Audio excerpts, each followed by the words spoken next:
digitized because we don't have monumental architecture. We don't have a huge amount of this iconic material that was from the previous slide. So the real question is, over the last couple of years, especially in the last 5 years or so, thinking about the amount of material that we have, and these are just two links. So if we look at one of them,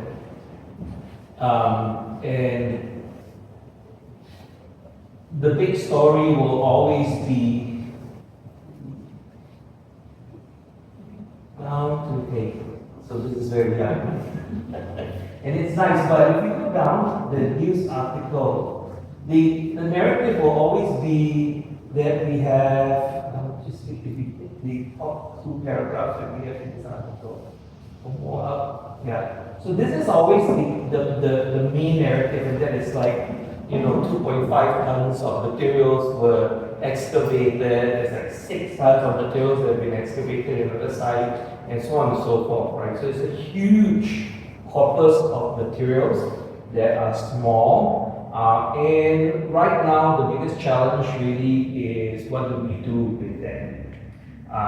In a different media or medium, if it was print material or handwritten material, all of them would have already been digitized, if not preserved, in a session essentially as archival material.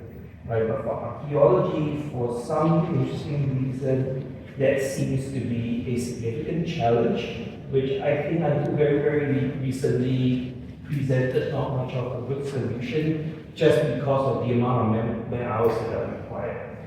What is interesting though is that I think with AI and digital tools that are available today, and will become increasingly broad-based, but also much more powerful and very, very fast in terms of processing speeds, we should be able to get to a point where the technology will allow us, not only as those of us who are researchers, to begin to, I think, ingest the material in significant proportions.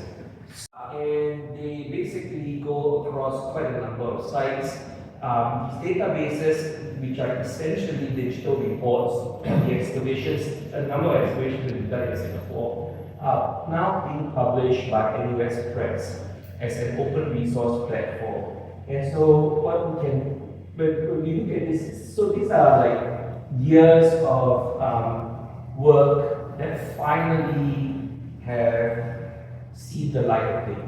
And this is a good example of that. So NUS ePress has created this website where a number of the excavations, both in Singapore but also in some parts of Southeast Asia, primarily these were geomatics projects, but also other archaeologists like Lin Chen, for example, a number of the projects that ICS, Yusof Ishak Center, had supported, that its research fellows have done, have essentially allowed ePress to produce this database. And if you click onto them, such as the Empress Place site preliminary report, this is just an example of them where you get a site report, what the excavation was like. If you can scroll down, it gives a sense of what these things look like. And so these are all like large databases, right, which for many of us we're not necessarily familiar with, but you can download this database. And once you download it into CSV format, allows you to do all sorts of interesting things like filtering and so on and so forth, right? You can work with the data and all, and it's open access. Some of these sites have things to think about that and also begin to utilize them with applied digital tools. So thinking about GEFI as an example, which is a network rendering application that's open access. You don't have to pay for it.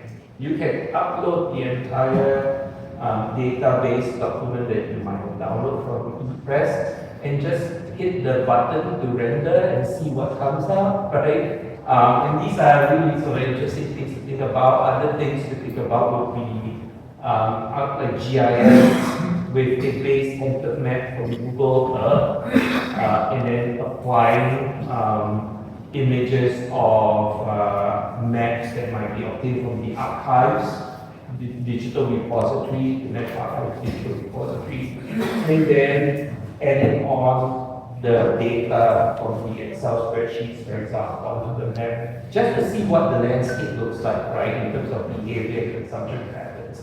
We can pursue, right, more inquiry without necessarily presuming that we'll have to actually dig in order to make it. And then, of course, the second question is, how is the public going to engage in that process? Because historically, being part of an excavation has been the most obvious way, right, of engaging the public in archaeology. If that's no longer going to be feasible, then how are we going to be able to engage with the public? And I think digital material resources are going to be probably the next most important thing, right, that will help us to be able to do that. All right, thank you.